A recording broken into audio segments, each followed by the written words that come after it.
உள் பரிசோதனை வந்து ரொம்ப சென்சிட்டிவான டெஸ்ட்னு நம்ம ஒரு வீடியோ போட்டிருக்கோம். அது நிறைய பெண்களுக்கு வந்து ஒரு அதிர்ச்சியை தர வேண்டிய டெஸ்ட். இப்போ பல் டாக்டர்கிட்ட போய் வாய் திறந்து நம்ம வச்சிருக்கோம். காது டாக்டர்கிட்ட போனா அவர் காதுக்குள்ள லைட் அடிக்கும்போது என்னடா பண்றாரு ஒரு இது இருக்கும் இல்லையா?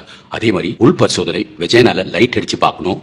ஒரு ஆயுதம் போட்டு ஸ்பெக்கலம் போட்டு ஓப்பன் பண்ணி பார்ப்பாங்க, நீர் வருதான்னு பார்க்குறது, பின்ன விரல விட்டுருக்கணும். இது மூணுமே ஒரு ஆப்ரேஷனை விட சில பெண்களுக்கு அது பயம் அதிகம் கொடுக்கும். ஆப்ரேஷனாவது ஏதோ மரத்து போய் லைட்டை பார்த்துட்டு படுத்திருந்தா அது சரக்கு பண்ணி முடிச்சிடுவாங்க. உள் பரிசோதனை அவ்வளோக்கு பெயின் இருக்கிற வாய்ப்புகள் இருக்கும். ஸோ இந்த 5 ஸ்டெப்ஸை கரெக்டாக ஃபாலோ பண்ணணும். உள் பரிசோதனை பண்ணா ஒரு பெண் இடத்துல அது என்ன, எதுக்காக பண்றோம், எப்படி பண்றோம் அப்படிங்கிறது தெளிவா எடுத்து சொல்லணும்.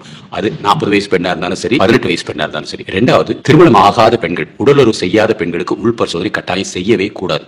பர்டிகுலரா சில குழந்தைகளுக்கு தெரியாம உள் பரிசோதனை சில டாக்டர்ஸ் பண்ணிடுவாங்க, அது பண்ணவே கூடாது. மூணாவது, நல்ல வெளிச்சமான ரூமா இருக்கணும். பெண் உள்ள வந்த உடனே அந்த ரூமை அடைச்சிடணும். பெண் கூட அவங்க கணவரோ இல்ல அவங்க குடும்பத்தில் இருக்கும் யாராவது ஒருத்தர் இருந்தா நல்லது.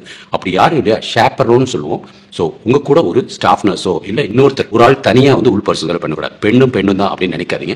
உள் பரிசோதனை அவ்வளவு சென்சிட்டிவானது. இன்னொருத்தர் இருந்தாங்கன்னா அவங்க கையை பிடிச்சிட்டு இருப்பாங்க. ஸோ அது ரொம்ப முக்கியம். அப்புறம் உள் பரிசோதனை பண்ணும்போது ஃபர்ஸ்ட் வயிற்றுல ஒரு டவல் ஏதாவது போடணும். அப்புறம் ஹோல் டவல்னு ஒன்று இருக்கும், அது வந்து கீழே போடணும். ஸோ மேலே ஒரு டவல், ஹோல் டவல் போடணும். இது ரெண்டும் கட்டாயம் இருக்கணும். கொஞ்சம் கொஞ்சமாக நாளடைவில் பெண்களுக்கு வந்து இப்போ வெக்கம் இல்லை அப்படின்னு நினச்சிட்டு அதை செய்ய விட்டுறாங்க. ஏறி படுமா அப்படின்ட்டு பாவடைய தூக்கு அப்படின்னு உள் பரிசோதனை பண்றாங்க. அது தவறுங்க. யாரா இருந்தாலும் அவங்களுக்கு கொடுக்க வேண்டிய மரியாதையை கட்டாயம் கொடுக்கணும். அவங்க படுக்க வச்சுட்டு படுக்க மேல ஒரு டவல் போடணும். அப்புறம் ஹோல் டவல், ஹோல்னா ஓட்டை இருக்கிறது வந்து அந்த வெஜைனா சுத்தி இருக்க மாதிரி தெரியுற மாதிரி இருக்கும். அப்ப லைட் அடிக்கும் போது அவங்களுக்கு பெருசா தெரியாது, அது ஒரு இதுவா இருக்கும். ஏன்னா அந்த ஒரு இடத்த மாத்திரத்துல பாக்குறோம், அது பண்ணணும். அதுக்கடுத்து ஃபர்ஸ்ட் உள் பரிசோதனை பண்றதுக்கு முன்னாடி அவங்களுக்கு ஏற்கனவே உள் பரிசோதனை பண்ணியிருந்தா அவங்க ஒன்றும் சொல்ல போறதில்ல. பட் உள் பரிசோதனை என்னன்னே தெரியாத நிறைய கர்ப்பிணிகளுக்கு ஸோ முதல்ல தொடையை தான் லைட்டா தொடணும். தொடையை லைட்டா தொட்டு அம்மா மெதுவா நான் உள் பரிசோதனை பண்ண போறேன், ஒரு விரலே பண்ணாலும் பண்ணிடுவேன், இல்ல அதுக்கு அடுத்து இந்த விரல் பண்ணுவேன், மெதுவா நீங்க எப்பனாலும் வேண்டாம் சொல்றதுக்கு உங்களுக்கு உரிமை இருக்கு அப்படின்னு நம்ம தெளிவா அவங்ககிட்ட எடுத்து சொல்லணும்.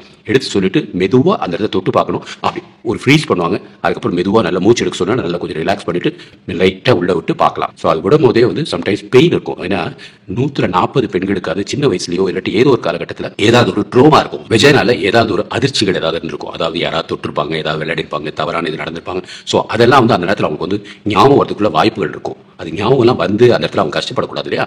ஸோ அதனால ரொம்ப பொறுமையா இருக்கணும். ஸோ ரொம்ப பொறுமையா இருந்து அந்த பர்மிஷன் வாங்கிட்டு அவங்களோட கண்ட்ரோல்ல தான் பண்ணணும். சோ இது எல்லாம் பண்ணி முடிச்ச பிறகு நன்றி, தேங்க்யூ சொல்லிட்டு நீங்க அந்த உள் பரிசோதனை என்ன கண்டுபிடிச்சீங்க, கர்ப்பப்பை வாய் திறந்திருக்கு, இல்ல பனிக்கூட உடையில, இல்ல தலை கீழ இருக்கு, இல்ல நல்லா இருக்கமா, ஒன்னும் தொந்தரவு இல்லமா, ஏதாவது ஒண்ணு அவங்க எதிர்பார்த்த சொன்னீங்கன்னா தான் வீட்டுக்கு போனோன்னு அவங்க வந்து அதுல இருந்து தெளிவாவாங்க. சோ உள் பரிசோதனை இவ்வளவு அடங்கி இருக்குங்க. அது ஒரு மினி ஆபரேஷன் மாதிரி. அதை சாதாரணமா எடுத்துக்காதீங்க. நீங்க பாட்டுக்கு வருவீங்க, ஏறி படுப்பீங்க, டொங்கின்னு உள்ள கையை விடுவீங்க அப்படின்னு பாக்காதீங்க. ஒரு சாதாரண வாயை செக் பண்றதுக்கே நம்ம அவ்வளவு பயப்படுறோம். இது பிரைவேட் பார்ட். பிறந்ததுல இருந்தே நம்ம ஜட்டி போட்டு கம்ப்ளீட்டா மறைச்சு, சம்டைம்ஸ் ஒரு 2 வயசு 3 வயசுக்கு அப்புறம் அம்மாட்ட கூட காமிக்காத ஒரு இடத்த நம்ம வந்து இன்னொரு அந்நியர், ஒரு டாக்டரோ இல்ல நர்ஸோ அவங்க பார்க்க அலோ பண்றோம். சோ நம்ம வந்து நான் டாக்டர், நான் நர்ஸ் அப்படின்னு நினைச்சு இதுவா ஆயிடாதீங்க. இது ஸ்டெப் வைஸா பண்ணும்போது பெண்களுக்கு ஒரு மரியாதை இருக்கும். அந்த மரியாதையை உங்களுக்கு கொடுப்பாங்க. நம்ம இவ்வளவு ரெஸ்பெக்ட்ஃபுல்லா இருந்தாதான் சுகப்பிரசவம் கட்டாயம் ஆகும். இவ்வளவு ரெஸ்பெக்ட்ஃபுல்லா இல்லைன்னு வச்சுக்கோங்க, தேவையில்லாம அவங்கள அதிர்ச்சியில் அடக்கி வாழ்நாள் ஃபுல்லா அவங்கள ஒரு மனநோயாளி ஆக்கிரும். அப்புறம் கணவன் மனைவி உறவு கூட இல்லாம இருப்பாங்க.